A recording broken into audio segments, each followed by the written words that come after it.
Assalamualaikum warahmatullahi wabarakatuh. Halo, perkenalkan, saya Rafa Kusuma Praja dengan NIM C240121101 dari kelompok 4 Biologi Perikanan, Manajemen Sumber Daya Perairan, Fakultas Perikanan dan Ilmu Kelautan. Hari ini kami melakukan kegiatan praktikum biologi perikanan mengenai analisis makanan ikan. Mari kita simak pemaparan informasi pada video berikut ini. Karena kita mempelajari biologi perikanan, jadi kita harus tahu apa itu biologi perikanan. Biologi perikanan adalah studi mengenai ikan sebagai sumber daya yang dapat dipanen oleh manusia, ekonomis maupun non-ekonomis. Biologi perikanan mempelajari dari hidup ikan, mulai dari lahir sampai mati, yang meliputi pertama, fekunditas dan pola reproduksi, umur pada waktu mencapai kematangan gonad, dan nisbah kelamin, kecepatan survival dan mortalitas pada tahap-tahap dari hidup. 2.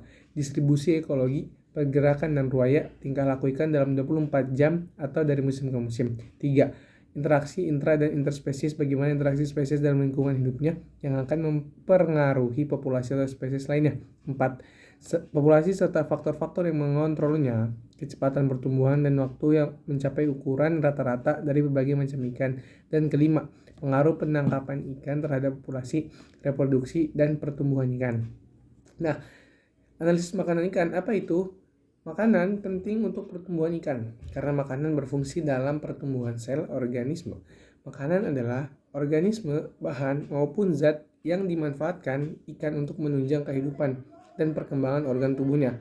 Kebiasaan makanan atau feeding habit ialah tingkah laku ikan saat mengambil dan mencari makanan. Nah, lalu analisa makanan ikan dilakukan melalui pengamatan isi usus ikan tersebut. Ada jenis ikan yang aktif makan selama 24 jam, dan ada pula yang hanya pada waktu tertentu saja. Saat-saat ikan aktif mengambil makanan dalam 24 jam disebut dengan feeding periodicity. Jumlah makanan yang dibutuhkan oleh suatu jenis ikan tergantung pada macam makanan, kebiasaan makanan, kelimpahan makanan, suhu air, dan kondisi umum dari ikan yang bersangkutan. Jenis-jenis makanan yang dimakan suatu spesies ikan biasanya tergantung pada umur ikan, tempat, dan waktu. Nah, metode kerjanya apa aja sih? Metode kerja pertama yang dilakukan adalah membersihkan sampel usus dari formalin. Kemudian, mengambil usus satu persatu untuk dihancurkan atau dikerik. Pengerikan usus dilakukan untuk memisahkan usus dengan daging usus. Lalu mengencerkan isi usus sekitar 10 cc atau 1 botol film. Selanjutnya mengambil 1 tetes dari usus yang sudah diencerkan dan mengamatinya di bawah mikroskop. Pengamatan dilakukan dengan minimal 3 kali ulangan dengan metode sensus. Setelah itu mengidentifikasi jenis dan menyatat jumlah organisme yang ada dari setiap lapang pandang. Dalam hal ini 8 pandang dengan menggunakan buku identifikasi. Nah, aspek-aspek makanan ikan itu apa aja sih? Terdiri dari beberapa aspek seperti indeks propenderance atau indeks bagian terbesar evaluasi ragam jenis makanan ikan. Dengan indeks ini menggunakan gabungan dari 2 metode, yaitu frekuensi kejadian dengan metode volumetrik yang dikembangkan oleh beberapa peneliti. Lalu yang kedua, penentuan luas relung. Luas relung makanan mengindikasikan bahwa jenis makanan yang dikonsumsi oleh ikan lebih beragam. Yang ketiga, tumpang tindih. Tumpang tindih relung adalah penggunaan bersama suatu sumber daya atau lebih oleh 2 spesies ikan atau lebih, atau tingkat kesamaan jenis makanan antara kelompok ikan pertama dan kedua. Keempat, panjang usus relatif. Panjang usus relatif ialah perbandingan antara panjang usus ikan dengan panjang total tubuh ikan yang dapat diidentifikasi berdasarkan jenis dan kebiasaan makanan ikan tersebut.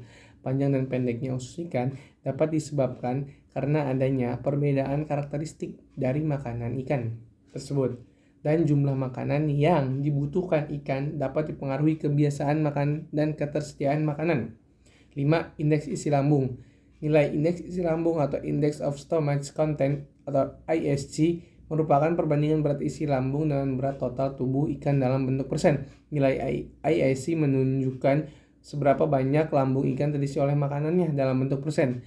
Kondisi lambung ikan berhubungan dengan keaktifan ikan untuk mencari makanan. Hal tersebut dapat dipengaruhi oleh kelimpahan makanan, ukuran makanan, dan nafsu makan ikan.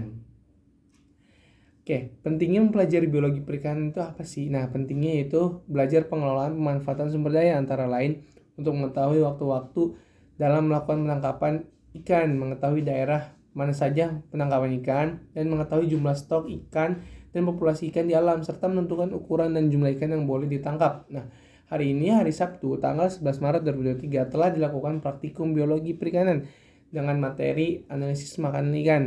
Nah, praktikum kali ini saya dan teman-teman mengamati dan mengidentifikasi isi usus dan lambung pada ikan. Itulah ulasan terkait dengan praktikum kali ini mengenai analisis makanan ikan.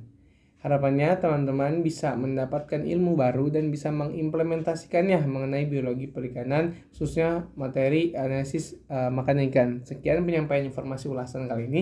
Terima kasih. Wassalamualaikum warahmatullahi wabarakatuh.